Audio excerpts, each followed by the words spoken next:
মামা করে ডাকছে, আমি পিছে ঘুরে তাকায় দেখছি সওয়াল নাই, গর্ত থেকে মামা করে ডাকছে।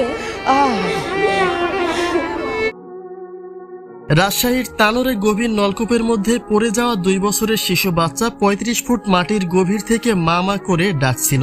যে শব্দ মায়ের কানে ভেসে আসতে দিশেহারা হয়ে পড়েন মা। একজন মা শুনতে পাচ্ছে তার সন্তান নলকূপের গভীর থেকে চিৎকার করছে, যার প্রতিটি ধ্বনি যেন মায়ের বুকে পাথরের মতো আঘাত করছে। যদিও বাচ্চাটির সর্বশেষ অবস্থা এখন পর্যন্ত নিশ্চিত হয়নি।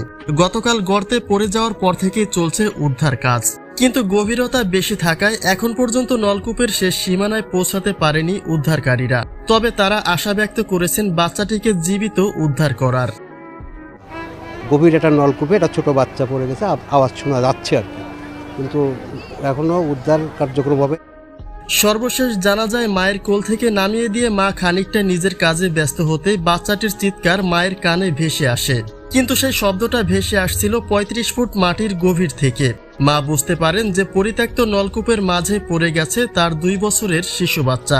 গর্তটির ব্যাসার্ধ কম থাকায় সেখানে কারো প্রবেশ করা সম্ভব হয়নি। তবে গতকাল থেকেই বিভিন্ন আধুনিক মেশিনপত্রের সাহায্যে মাটি খোঁড়ার কাজ চলছে।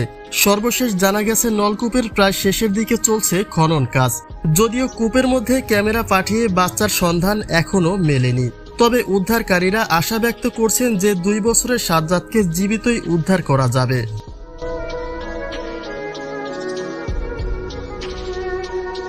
অন্যদিকে সন্তান হারানো বেদনা আর আর্তনাদে ভেঙে পড়েছে বাচ্চাটির জন্মদাত্রী মা।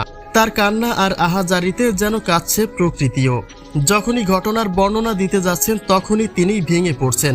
35 ফুট মাটির গভীরে কেমন আছে তার সাজ্জাদ সেটা জানার আর্তনাদে নলকূপের পাশেই সারা রাত কেটেছে অসহায় মায়ের। তিনি বলছেন তার জীবন দিয়ে হলেও যেন তার সন্তান বেঁচে থাকে।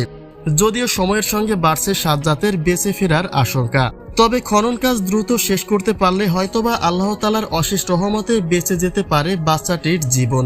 আর সেই প্রতীক্ষায় তার জন্মদাত্রী মা।